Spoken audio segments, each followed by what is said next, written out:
I don't remember how exactly I got the attention of this game, but I have noticed this was a Nintendo 64 inspired game, Merchant 64, from Sudentai. Sudentai's first ever game, to be more exact. To give you the tutorial in this game as to how you play it, but it's not the best tutorial, but it tries its best. So what you need to do in this game is that you need to buy junk in lower prices and sell them for higher prices. Each town will be different daily every time you rest. And that's exactly what you'll be doing this game the entire time.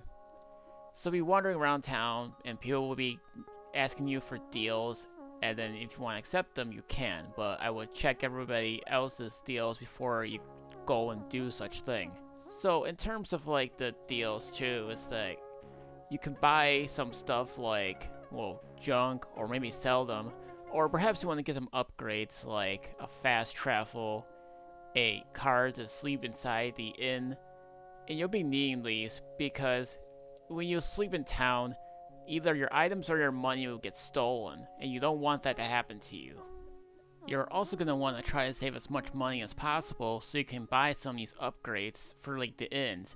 But don't worry, if you guys are going to sleep in the wilderness, you'll have no problem with your items. In fact, you can find some of the junk there, including the barrels in the town. It just depends how many there are, and the NPCs are randomly located in each different parts of the town, so you can always make deals with them.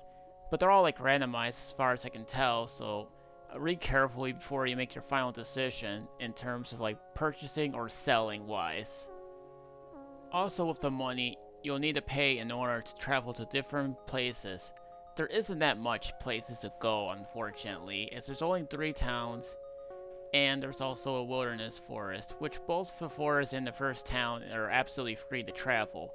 But you can't just keep going back and forth constantly either, unless you do get the fast travel upgrade, that is. Because without it, you'll just get tired and you'll be wanting to rest up. And that's where the whole risks happen. Except for the wilderness, like I said. But as far as I can tell you guys, the first cameo I saw in this game was the intro sequence that happens to be borrowed from Mario 64. But the only problem with the game is that you'll either get tired or you'll just feel repetitive of trying to play this game, because that's all you'll be doing. You're going to be back and forth, trying to make deals with people, and all of that. There's also the CRT filter, but to me it doesn't look the best. To me it's just a border, and that's pretty much about it. And don't worry, the game is dirt cheap, so you have no problem with that one either. But I recommend you guys a controller for the best experience in terms of playing this game, by all means. So you just gotta keep looking for junk, find the best deals possible, and accept them, and then you'll be able to get some upgrades for later parts of the game. And each bag has like different prices and whatever, so you have to work your way on grabbing everything as you possibly can. I want to also mention that this game was made using the Unity engine. And I also want to mention about this game too is that this game may not be for everybody, so take caution if you guys are going to think about playing this game. Or maybe you just want to make a video or maybe some gameplay about this game because you have nothing else to do. I don't know. But it's a cozy game, so it's nothing really stressful or anything else. And you'll probably have an easy time playing this game, but once you get used to like everything else, if you guys are going to have a hard time trying to figure the game out, it took me a little bit to figure out what I'm supposed to do, but then I managed to figure it all out.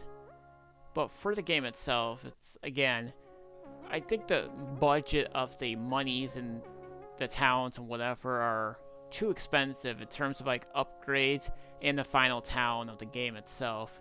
But they did manage to lower the cost in some areas, but not by much. But don't worry, there'll be patches here and there, but that's just something that I should mention if you guys are going to get this game. So with that one being said, I'll just leave this up to you, as I don't think there's anything else for me to say, because you're just doing the same thing over and over again when it comes to playing this game. But if you guys want to give it a try, like I said, it's dirt cheap, and controller is definitely the best way to play this game if any means necessary.